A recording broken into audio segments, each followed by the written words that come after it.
starting to regret my choice to live on a boat. There's not a ripple on the water. This week we leave for the Isles of Scilly, a set of islands out in the Atlantic Ocean off the coast of Britain. We visit the main island of St Mary's, and Jude has doubts about the life we've chosen.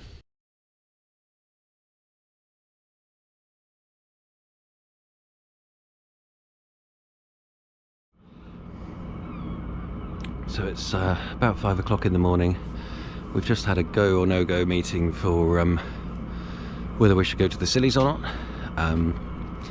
The weather all week has been saying that there's a good weather window for today to get over, and then a couple of nice days, a windy day, but then a couple of nice days to go over to Ireland. That weather report has now sort of changed quite drastically at the very last minute. It was fine last night when we went to bed. This morning we've still got the nice weather window to go today, but then there's a lot of wind for about a week, and one day, Saturday, is showing as 40 knot gusts with 24 knot winds, I think. We've decided to go anyway. There are some good anchorages in the Scillies. I'm not going to say protected, but or not anchorages, some good moorings. If some wind does appear, we're sort of hoping that forecast is gonna come back down again, and not be as bad as currently predicted, because that's the first we've seen of such strong winds. But yeah, we're gonna go. We've got a good window to get there, and we've got some good hidey holes. It will be strong easterlies, so St Mary's pool on St Mary's is pretty well protected in easterlies from the whole of the St Mary's Islands, so and we can tie up to a good strong mooring buoy there and sit out that weather. It won't be pleasant, but we can do it. And then the following week it's showing back as very, very light winds, which might mean motoring to Ireland, but we'll see what appears when we get there. So yeah, beautiful morning though, as you can probably see in the background. Give you a quick spin. Not a ripple on the water. We are probably motoring today because almost no wind, but sometimes it's it's a 12-hour journey. It's fine, we can motor if it means that we make progress towards trying to get to the Isle of Man by the end of the month, end of next month. So we just have to accept these things sometimes and make some progress while we can. We certainly don't want to move while there's 25 knots gusting to 40, so yeah, you have to take your days when you can, and then hopefully once we've met that goal, we can move forward without any goals and take things a bit more easily and do some sailing on days when it's good for sailing rather than good for moving. So yeah, talk to you later.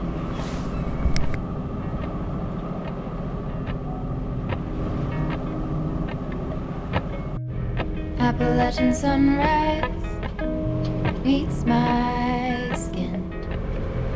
Even with my eyes still closed, I can feel it coming in. Golden, I'll follow only golden. It's 6:30. We've been going for about 45 minutes. We can see still Falmouth back here in the distance. It's incredibly calm. You'll see from all of the kind of B-roll that we're showing you, there's not a ripple on the water. There's a bit of swell. It's quite cold. You can see I'm togged up pretty well. Beautiful sunrise. The sun is coming up, but there is just no wind. The sail is kind of being held stable just because we're motoring into air. But yeah, I think we're going to be motoring most of the day today, which is fine. An easy passage is always welcome, even though it's frustrating to use the engine and the noise and the heat and the diesel use and all of that kind of stuff, but it's just the reality of cruising. It's not a sailing trip, it's it's day-to-day life. We're going somewhere, we have to pick a window, and this is our window today. So but I'll take this any day. It's a lovely day, certainly better than going to the office. It is a Thursday, I think.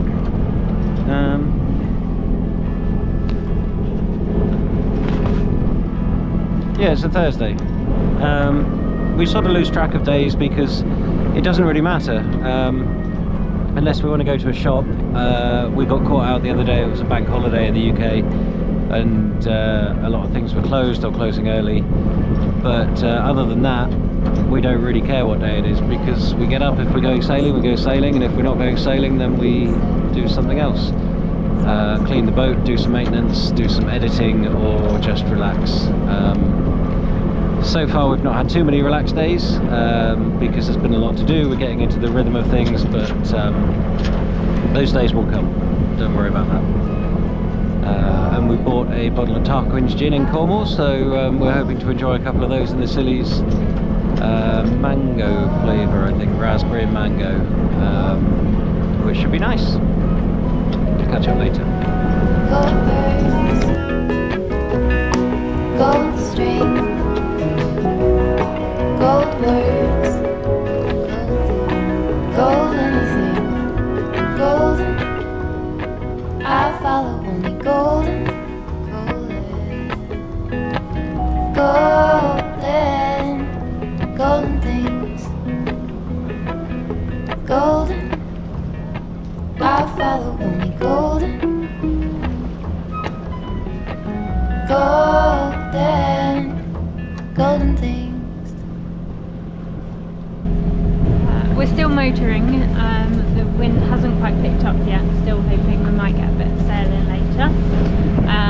I've got Land's End, which is on the tip of Cornwall, in behind me. So we're just passing that, which is on the furthest west that you can get in the UK.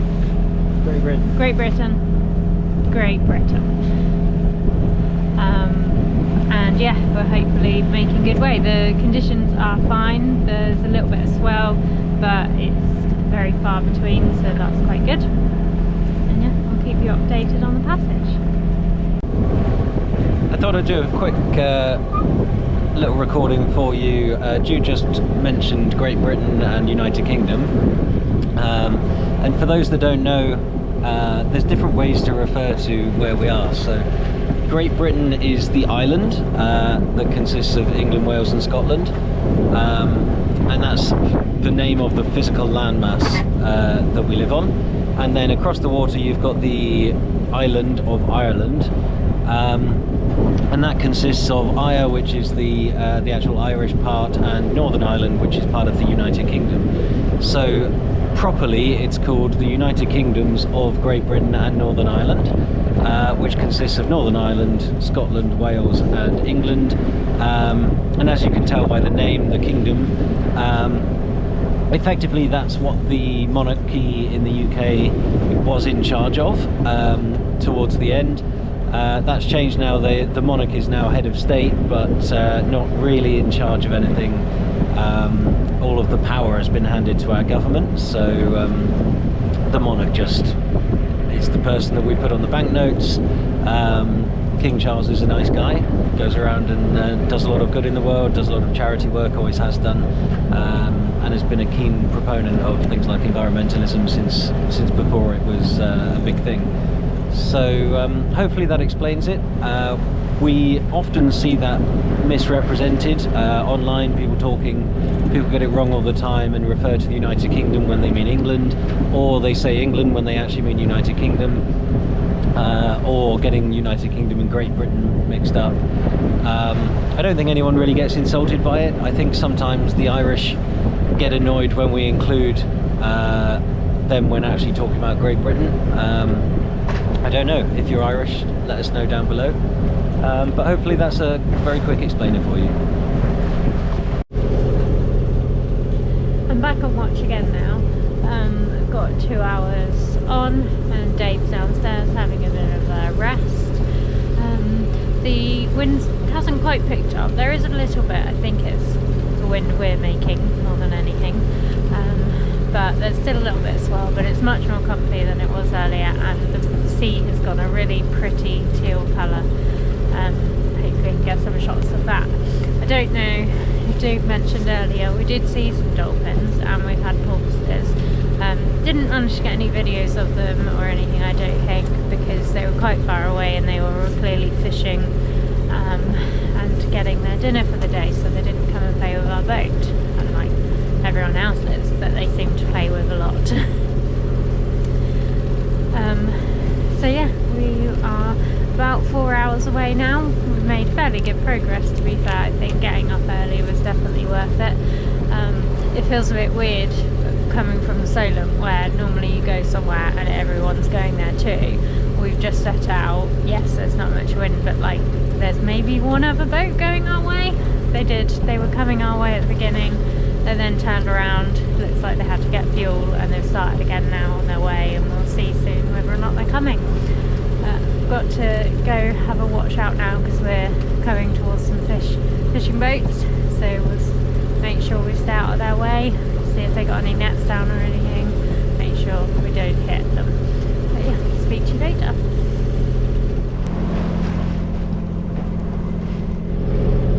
Just to add, after the morning start, I'm feeling very tired and rambly and making lots of wording mistakes, so sorry about that.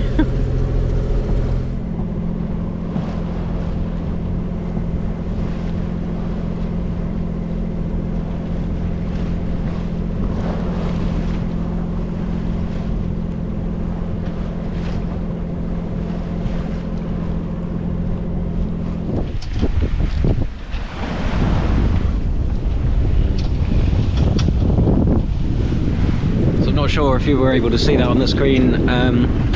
There's a container ship, cargo ship, going directly ahead of us. Just gonna check. CPA is now 0.64 nautical miles.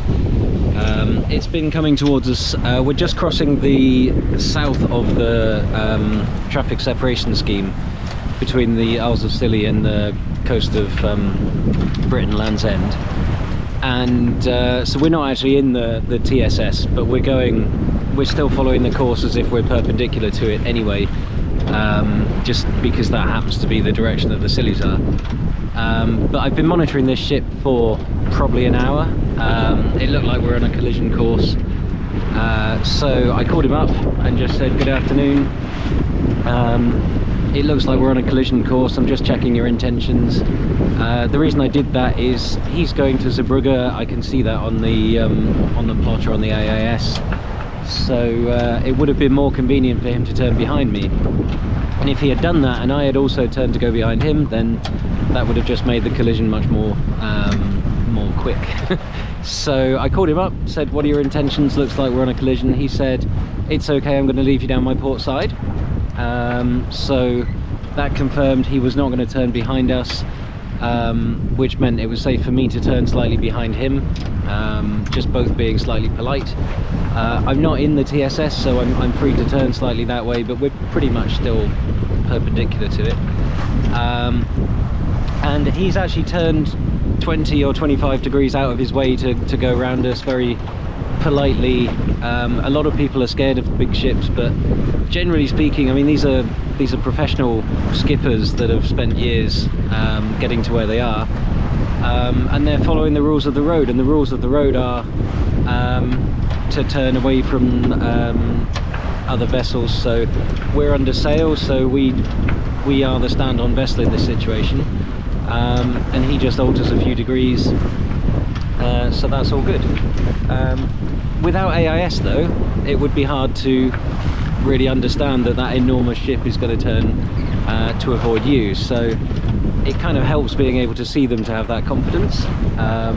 In this instance, I was surprised. He could have turned behind us and it would have probably saved him 20 minutes on his journey.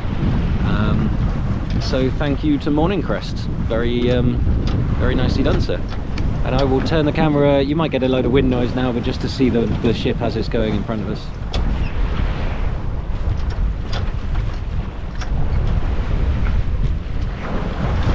So not the closest of passes that we've ever had. Coming from the Solent, we're well used to ships passing within a couple hundred meters. So that seems to be them calling the Coast Guard to pass through UK waters. So anyway, I'll leave it there. We're nearly at the Scillies now. We can see them. We've been able to see them for about an hour, and they're getting bigger on the horizon. We can see trees and stuff. so not too much longer.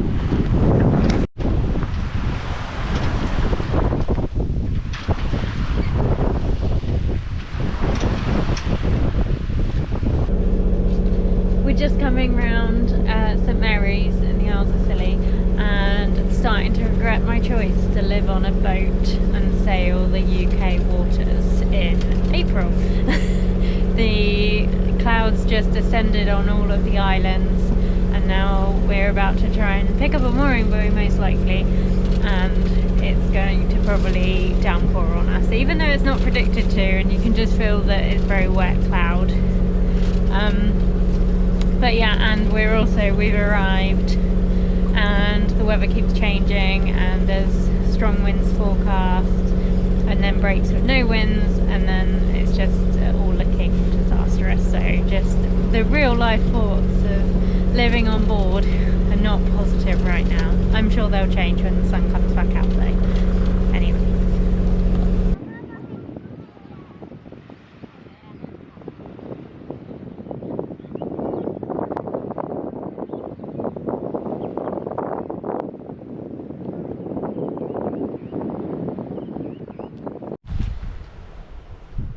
We arrived yesterday at St Mary's and we picked up a mooring buoy. In the evening we just had some dinner and settled in for the evening. It's the next day now and we've come out to St Mary's, we've taken the dinghy in, and we're going to have a bit of a wander around and explore. We're currently at Portreath Beach. What was Porth it called? Cressa. Porth, just make up words. Portreath is Cornwall. Yeah, I knew it from somewhere. So yeah, we've just come down to the beach, so we'll show you that in a second.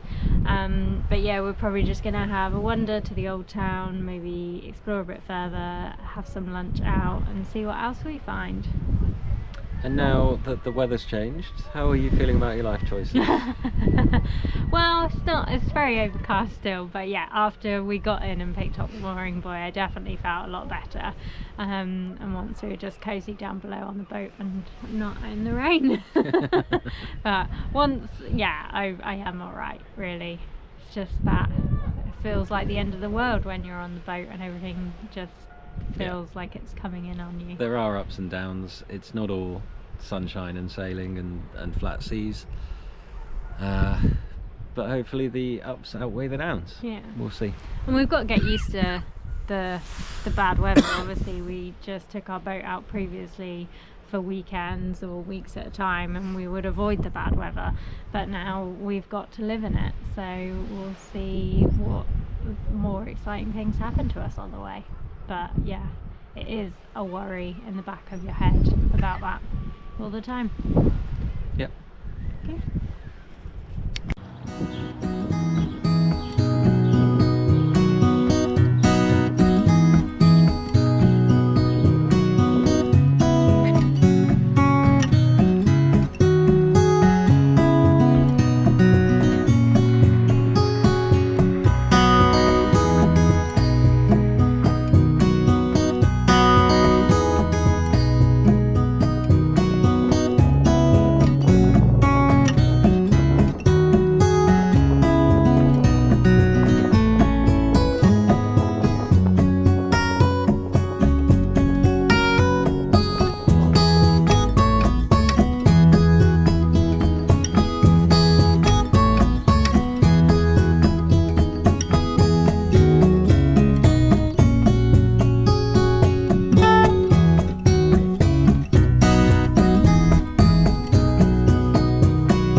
We hope you enjoyed the episode. Please subscribe to the channel to see new videos as they are released. Join us next time as we explore St Agnes, Goo, Briar and Tresco.